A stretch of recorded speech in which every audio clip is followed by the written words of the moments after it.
Hi, Taylor T. Carlson back with more rock and roll for you. Today we're going to be taking a look at the newest release from one of my all-time favorite rock and rollers, Alice Cooper. This is the Detroit Stories album, his latest addition to an already extensive discography. I don't know how many albums this guy has, and I think a lot of people out there have lost count. The guy's career spans 50 years, and he's battled a lot of demons, but the guy's got his life in check. He's still rocking, still entertaining audiences, and still making good music. I love Alice Cooper. I've always loved his music.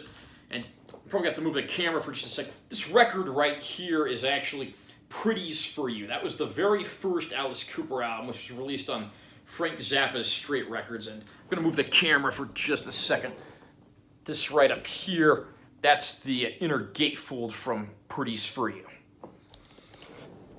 We'll do a quick unboxing of Detroit Stories, and then I'll share my opinions on the album. Here's the back cover.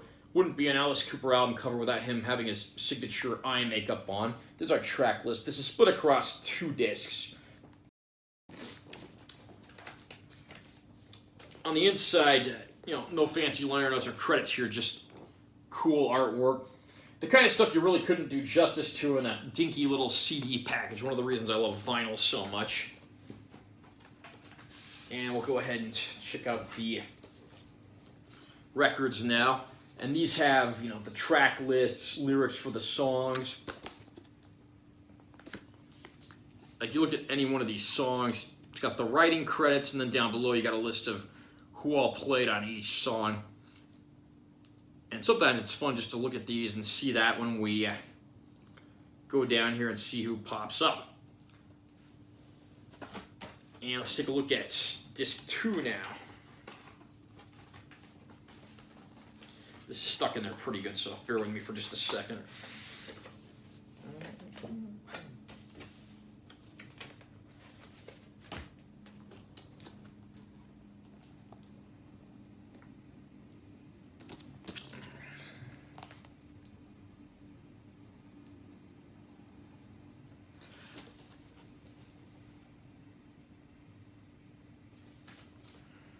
And this album was produced by Bob Ezrin, and he's the guy that produced most of the Alice Cooper records from the classic years. He's been an on-again, off-again producer working with Alice over the years.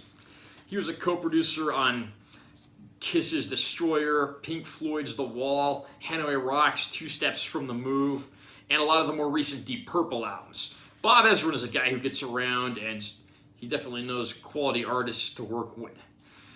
Now, like I said, Alice Cooper has a pretty wide array of musicians who play on this record. Probably the most noteworthy guest to show up on Detroit Stories is Mark Farner, the former lead vocalist and guitarist for classic rockers Grand Funk Railroad. So how do I feel about Alice's latest album, and what can you expect if you pick it up? Alice has had a lot of phases in his career with a lot of different sounds. He's had more progressive stuff. He's had, grittier stuff. He's had, in the very beginning, some very psychedelic stuff. He's tried his hands at, pop and new wave sounds. He's made a comeback with, 80s metal and more 90s, early 2000s new metal type stuff. Alice is willing to try new things, and that's one thing that I certainly respect the man for. This time around, he kind of goes back to basics. There's nothing overly complex or spectacular about this album. It's just Alice going back to his old garage rock days, doing what he does best with an all-star cast of musicians and, of course, probably the best-known producer that he's ever worked with. I'm not going to say that this is the perfect Alice Cooper record. I'm not going to say it's the greatest thing he's ever recorded, but again, it's just Alice getting back to basics, rocking, doing what he does best. I don't know that there's any track here that's like a major standout song, but at the same time, I don't really think there's any weak ones either. And I think fans of Alice Cooper who want to hear the guy who's now in his 70s, still doing what he does best and still sounding pretty good, are going to be happy with what they hear here.